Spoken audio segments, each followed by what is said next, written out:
1000 acteurs pour un monde désirable, Bertrand Lazare. Bienvenue dans 1000 acteurs pour un monde désirable, l'émission qui met en lumière les pépites de nos territoires pour leur innovation sociale, économique ou environnementale.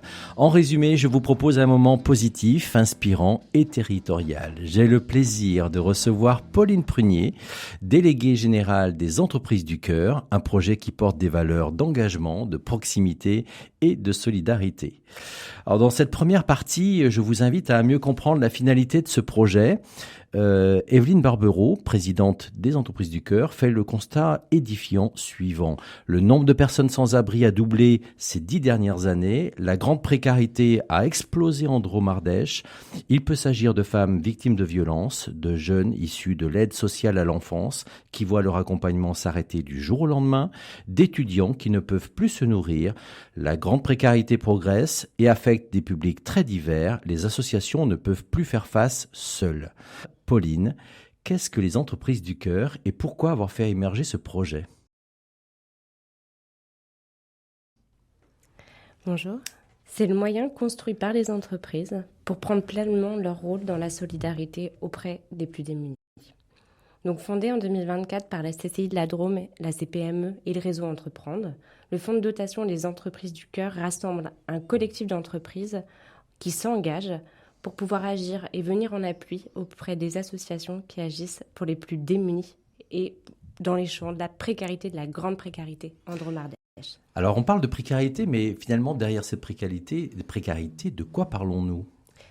De première urgence, c'est-à-dire se loger, se nourrir, se soigner. En fait, ce sont des priorités qui sont ressorties d'un diagnostic qui a été réalisé en concertation avec les associations et les institutions publiques et qui ont permis de ressortir 3 grands axes que sont l'hébergement d'urgence, la précarité alimentaire et la santé mentale. Et en fait, la précarité touche énormément de publics. Mais nous, on va prioriser nos actions auprès des jeunes et des étudiants, des femmes, qu'elles soient isolées ou victimes de violences, et enfin des jeunes majeurs avec pathologie mentale. D'accord. Quelle est votre mission globalement, du coup, par rapport à cette structure ? Donc, d'une part, c'est mobiliser et redistribuer. Mobiliser des ressources des entreprises, donc ça peut être des ressources financières, humaines, de compétences, matérielles, et j'espère demain immobilières et foncières, pour pouvoir venir en appui d'associations qui agissent sur notre territoire. Et également de pouvoir faciliter la mise en relation entre le monde économique et le monde du social. C'est-à-dire qu'avec les Entreprises du Cœur, nous accompagnons les associations à identifier leurs besoins et leurs priorités pour leur permettre d'accompagner au mieux les personnes vers l'autonomie. Mais également, on accompagne les entreprises à pouvoir mobiliser leur équipe pour mettre en place des actions et agir concrètement. D'accord. Et quels sont les moyens d'action justement qui sont aujourd'hui à votre disponibilité ? Donc, avant toute chose, c'est le financement d'associations. On lance une fois par an un appel à projets qui vise à soutenir justement des projets d'investissement qui sont portés par des associations. Et ce financement est réalisé grâce au mécénat et aux dons des entreprises, comme également d'un mécanisme innovant que sont du don de congés payés des collaborateurs. Et ça nous emmène à une enveloppe solidaire qu'on redistribue auprès d'associations pour réaliser des projets concrets. On a également du don de temps et de compétences. Donc c'est de la mise à disposition soit de son temps, soit de compétences pour un besoin concret et pour venir débloquer une situation, une difficulté de l'association. Et enfin du don de matériel. Alors ça peut être par exemple un don d'ordinateur, de frigo, d'équipement et même d'un shampoing qui vient aider l'association, aider la personne bénéficiaire. Moi, je me pose une question, puisque finalement aujourd'hui les entreprises peuvent d'ores et déjà donner à ces différentes associations qui existent aujourd'hui, qui régulièrement font des appels aux dons en direct. Avoir aujourd'hui créé une structure nouvelle, ou en tout cas un fonds de dotation, on va dire, de plus, pour accompagner ces associations. Est-ce que ce n'est pas une association de plus ?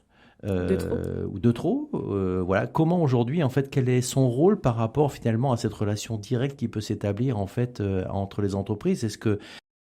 Quelle est son utilité finalement, alors que voilà, les entreprises les Restos du Cœur par exemple vont faire appel aux entreprises pour pouvoir les aider de la même façon, etc.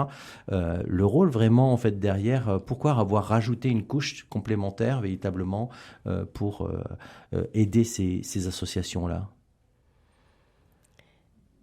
Alors, d'une part, c'est pas en plus. Enfin, d'une part, c'est vraiment pouvoir agir en plus, d'accompagner. On ne vient pas du tout remplacer des actions qui seraient déjà existantes ou des entreprises. On explique bien avec toutes les entreprises avec qui on travaille. Elles ont déjà leur association partenaire et on vient faciliter, on vient mettre en mouvement pour faire encore un peu plus. Donc, c'est plutôt dans ce lien-là et les entreprises du cœur visent vraiment à faciliter le lien avec les associations. C'est une dynamique complémentaire qui vient accélérer finalement leur capacité à aller chercher peut-être des dons, d'autant plus que chacun dans leur univers, ils sont pris aussi par l'opérationnalité, malheureusement aussi chacun avec les précarités qu'ils ont à gérer les uns et les autres, et que finalement, monter un fonds de dotation, c'est un atout complémentaire pour pouvoir accélérer, faciliter, simplifier finalement leur capacité à aller chercher. Qui sont les fondateurs qui se cachent derrière ce fonds de dotation? Alors, ce sont déjà les 45 entreprises qui nous ont rejoints et qui participent au fonds de dotation. Vous pouvez retrouver la liste complète sur notre site internet, lesentreprisedducoeur.org, et qui, ensemble, on s'engage en réalisant, d'une part, un don initial sur une durée de 3 ans. Et après, de manière optionnelle, peuvent réaliser d'autres actions pour pouvoir soutenir les associations partenaires. Est-ce qu'il y a un montant minimum pour pouvoir s'investir dans ce projet? Oui, on a un barème qui dépend du nombre de collaborateurs. Et donc, en fonction de si on a moins de 50 collaborateurs jusqu'à 250, on est sur 3 tranches de dons. Et j'insiste sur le mot don parce que c'est défiscalisable. C'est du don qui nous permet, nous, de redistribuer cet argent aux associations et qui permet à l'entreprise mécène de pouvoir déduire de ses impôts. Et du coup défiscalisable à hauteur de 60% derrière pour bénéficier de cet atout. Quels sont vos premiers résultats en 2025? J'aimerais que nous parlions de projets concrets. Qu'est-ce que vous pourriez nous décrire du coup comme histoire qui a fait le bonheur de vos associations? Oui, donc dès 2025, on a fait le choix de pouvoir soutenir financièrement 5 projets concrets à hauteur de 80 475 € qui ont été sélectionnés dans le cadre d'un appel à projet et sélectionnés par les entreprises fondatrices. Donc le premier projet, c'est pour des enfants, donc des enfants protégés, placés, extraits de leur famille. Et le soutien a permis de créer un espace de soins et de médiation familiale. Et c'est un projet qui est porté par la Maison des Marches à Bézaille et qui aide les enfants à se reconstruire. Très bien. Après, sur les femmes victimes de violences, on a 2 projets concrets qui ont été réalisés cette année. Le premier, c'est porté par le CIDFF, qui sur l'aménagement et le mobilier d'appartements qu'on a pu financer. Donc, le CIDFF récupère des appartements à Valence et à Bourg-les-Valences pour pouvoir accueillir sur une durée très courte dans l'urgence des femmes victimes de violences qui fuient leur domicile. Et ça permet de les accueillir dignement parce que la plupart sont avec enfants. Très bien. Un second projet, toujours sur ce même public, par Entraide et Abri, qui est basé en Ardèche. Et là, on a pu financer l'achat d'un container marine aménagé qui a été transformé en studio. C'est de l'habitat léger, c'est complètement innovant et ça nous permet de créer une place d'hébergement supplémentaire pour une femme victime de violence. D'accord. Et enfin, sur plutôt des personnes qui sont sans abri, donc orientées, sont à la rue et qui sont orientées par le 115, on était dans une logique de dignité en voulant amener du beau dans les centres d'hébergement d'urgence et des services. Et donc, on a soutenu 2 projets. Un projet porté par l'association Intervalle à Buis-les-Baronnies et qui a permis de réaménager l'ensemble des appartements qui gèrent l'hébergement d'urgence avec et pour les personnes accueillies, d'ailleurs. Et également auprès des Restos du Cœur, où on a pu financer une buanderie pour le foyer femmes et enfants à Valence pour qu'elles puissent en fait avoir accès à ce service. D'accord. Alors j'imagine que ces projets-là, ils ont été validés par un jury, j'imagine. J'imagine que vous avez reçu certainement plein de demandes, on va dire, pour être aidé, on va dire par rapport au fonds de dotation aujourd'hui qui, du coup, allait libérer naturellement des dons en numéraire pour ces différentes associations. Ces choix-là, on a parlé tout à l'heure d'axes. Il y avait 3 axes, voilà, que vous aviez indiqués. C'est un jury. Comment ça se passe en fait pour sélectionner en fait tel ou tel projet derrière? Ça se passe comment? Alors, ce sont les entreprises qui, réunies dans le conseil d'administration, choisissent, décident, analysent, découvrent aussi. Il y a toute une phase de découverte et vont devoir sélectionner les projets qui seront soutenus chaque année financièrement. Et le choix, il a été très très dur. J'imagine. Parce qu'on s'est lancé, on voulait absolument redistribuer une première enveloppe financière dès la première année. Et donc on avait ce montant financier, on a lancé l'appel à financement de projet et en quelques semaines, on a eu plus de 30 demandes, ce qui représentait plus de 560 000 euros au total. Donc, combien ont été distribués du coup? 81 475 euros. D'accord. Très bien. Tout à l'heure, nous avons parlé justement des exemples de types de dons. J'aimerais qu'on précise un petit peu, parce qu'autant l'argent, on comprend très vite, effectivement, et comment il peut être distribué. Mais on a parlé de compétences, de matériel. Donc j'aimerais qu'on puisse rentrer un peu dans la meilleure compréhension de quel type de dons peut-on faire au-delà de l'argent pur et dur. Et ces autres dons sont aussi importants que l'argent. On peut réaliser du don de matériel, donc que de la part des entreprises comme de la part des collaborateurs. On peut réaliser de la mise à disposition immobilière, foncière, et enfin du don de congés payés. Et du don de compétences avec une mise en relation avec du mécénat de compétences et du bénévolat. D'accord. En fait, ce qu'il faut comprendre, c'est qu'on travaille au travers d'une plateforme qui va faciliter le lien entre les besoins concrets des associations et le souhait, l'envie des collaborateurs comme des entreprises de pouvoir y répondre, soit via du don matériel, soit via du don de compétences, de temps ou de la mise à disposition immobilière. Et en fait, ce travail avec les associations qui viennent exprimer au même endroit des besoins prioritaires, urgents et concrets, ça facilite aussi le souhait de pouvoir s'engager. Parce que moi, à titre personnel, des fois j'ai envie de m'engager, mais je ne sais pas vraiment vers qui me retourner ou combien de temps ça va me prendre. Et j'ai un petit peu de temps, mais je ne peux pas non plus me lancer sur 2-3 jours. Et donc là, je sais exactement à quoi ça va servir et quelles compétences est recherchée. Du coup, je pense que c'est important, en tout cas pour les auditeurs qui nous écoutent. Peut-être vont-ils s'apercevoir que leur propre entreprise, en fait, aujourd'hui, fait partie des entreprises du cœur, sont aujourd'hui investis sur les 3 prochaines années, en tout cas, dans ce projet-là, et ne savent peut-être pas, parce que ça n'a peut-être pas bien été communiqué en interne, qu'ils peuvent utiliser leurs congés payés pour faire don aussi de ces congés payés, en fait, d'une certaine manière, en fait, soit en numéraire, soit en fait en capacité d'apporter des compétences. Donc, pour nous aider, c'est nous rejoindre le collectif avec votre entreprise ou nous faire connaître à votre employeur, parce que peut aussi rejoindre le collectif en participant au fonds de dotation des entreprises du cœur. Très bien. Les dons sont-ils ouverts à tout type d'entreprise, petites, moyennes, grandes? On a un peu parlé, évoqué ça déjà un peu tout à l'heure, mais on a souvent le sentiment que quand on est dans la logique du don, c'est un peu fait pour les grandes entreprises. Et puis, quand on regarde la liste, on voit des grands noms, des beaux noms, on va dire, de notre territoire, des GPA, des Prodéval, des gens comme ça, etc., dont on sait que ce sont des entreprises, voilà, qui ont pignon sur rue et qui sont grandes. Est-ce que c'est fait pour tout le monde? Oui. Nous avons tout type d'entreprise, de 15 salariés à plus de 1000 salariés. Et tout le monde peut agir. Et je crois que pour moi, c'est une grande fierté de me dire que les entreprises du cœur, aujourd'hui, sont ouvertes et on agit avec des TPE, des PME, des ETI, des plus grands groupes. Parce qu'aujourd'hui, vous avez raison, en France, le mécénat d'entreprise, c'est principalement réservé aux grands groupes.